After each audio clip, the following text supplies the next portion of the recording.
नमस्कार दोस्तों, स्वागत है आपका इंडियन न्यूज बुक में। आज है 30 दिसंबर 2025 और हम लेकर आए हैं देश दुनिया की तमाम बड़ी और ताजा खबरें। आज के बुलेटिन में खास खबरें किसानों के लिए, माताओं बहनों के लिए, सरकारी कर्मचारियों के लिए, पढ़ने वाले छात्रों के लिए, खेल जगत की हलचल, बिजनेस और रोजगार से जुड़ी बड़ी अपडेट्स, साथ ही देश के अलग अलग राज्यों से महत्वपूर्ण खबरें। अगर आप चाहते हैं सच्ची और तेज और काम की खबरें सबसे पहले, तो वीडियो को लाइक कीजिए, शेयर कीजिए और चैनल को सब्सक्राइब करना बिल्कुल मत भूलिए। तो चलिए शुरू करते हैं आज की सबसे बड़ी खबर।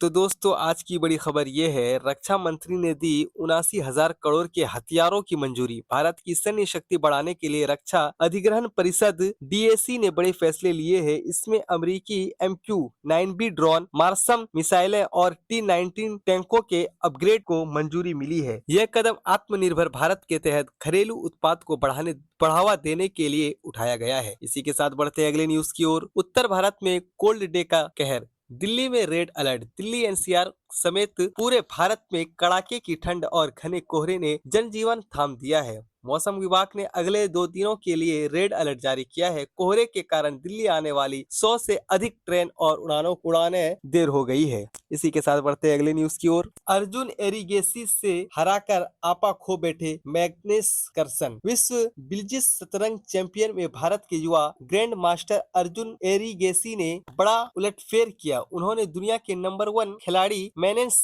कार्लसन को हरा दिया। हार के बाद कार्लसन का गुस्सा में तेज मेज पर हाथ मारने का वीडियो सोशल मीडिया पर जमकर वायरल हो रहा है। इसी के साथ बढ़ते अगले न्यूज की ओर। यूपी के स्कूलों में 1 जनवरी तक की छुट्टी घोषित। भीषण शीतलहर को देखते हुए मुख्यमंत्री योगी आदित्यनाथ ने बड़ा आदेश दिया है। उत्तर प्रदेश के सभी बोर्ड के कक्षा 12वीं तक के स्कूल 1 जनवरी तक बंद रहेंगे। प्रशासन ने बच्चों की सुरक्षा के मद्देनजर यह फैसला लिया है। इसी के साथ बढ़ते हैं अगले न्यूज की ओर। मंदना ने रचा इतिहास, बनी दुनिया की चौथी ऐसी खिलाड़ी। भारतीय महिला क्रिकेटर स्मृति मंदाना ने एक और नया कीर्तिमान अपने नाम कर लिया है। वह अंतर्राष्ट्रीय क्रिकेट में एक खास रन संख्या तक पहुंचने वाली दुनिया की चौथी और भारत की दूसरी पहली खिलाड़ी बन गई है। खेल जगत में उसकी इस उपलब्धि की खूब चर्चा हो रही है। इसी के साथ बढ़ते हैं अगले न्यूज की ओर। दिल्ली एयरपोर्ट पर कोहरे से 128 उड़ानें रद्द। खराब दृश्यता की वजह से दिल्ली के IGI एयरपोर्ट पर विमानों की आवाजाही पर बुरा असर पड़ा है। सोमवार सुबह से अब तक करीब 128 उड़ानें रद्द कर दी गई है। यात्रियों को एयरपोर्ट पर ही घंटों इंतजार करना पड़ रहा है। इसी के साथ बढ़ते अगले न्यूज की ओर। उन्नाव केस, कुलदीप सेंगर को अभी नहीं मिलेगी राहत। सुप्रीम कोर्ट ने उन्नाव रेप केस में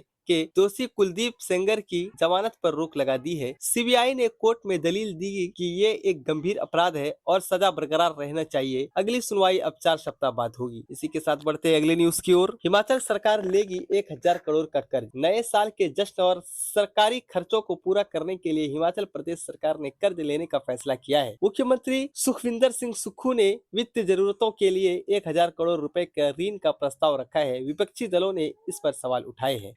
इसी के साथ बढ़ते अगले न्यूज की ओर। पुतिन के घर के पास यूक्रेन हमला, रूस का दावा। रूस ने दावा किया है कि यूक्रेन ने राष्ट्रपति पुतिन के आवास के पास हमला करने की कोशिश की है। अंतर्राष्ट्रीय मीडिया में यह खबर आग की तरह फैल गई है।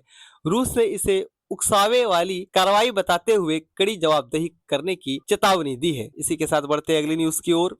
मन की बात में पीएम मोदी ने युवाओं को सराहा। साल के आखिरी मन की बात कार्यक्रम में प्रधानमंत्री नरेंद्र मोदी ने 2025 की उपलब्धियों का जिक्र किया। उन्होंने कहा कि आज पूरी भारत की तरफ उम्मीद की नजरों से देख रही है। पीएम ने स्टार्टअप और तकनीक में युवाओं को योगदान की तारीफ की। इसी के साथ बढ़ते अगली न्यूज की ओर। जयपुर में जेसीबी सर्विस सेंटर में भीषण आग। राजस्थान के जयपुर में एक जेसीबी सर्विस सेंटर में सोमवार शाम अचानक भीषण आग पर काबू पाने की कोशिश की गई। इस हादसे में लाखों रुपए के नुकसान की खबर है। हालांकि कोई जनहानि नहीं हुई है। इसी के साथ बढ़ते अगली न्यूज की ओर। बांग्लादेश में राजनीतिक हिंसा जारी, सुरक्षा बढ़ाई गई। पड़ोसी देश बांग्लादेश में उस्मान हदी की हत्या के बाद विरोध प्रदर्शन तेज हो गई है। ढाका के शहबाज इलाके में प्रदर्शनकारियों ने जमकर नारेबाजी की। सुरक्षा को मद्देनजर रखते हुए प्रमुख राजनीतिक ठिकानों पर भारी पुलिस बल तैनात किए गए। इसी के साथ बढ़ते अगली न्यूज की ओर।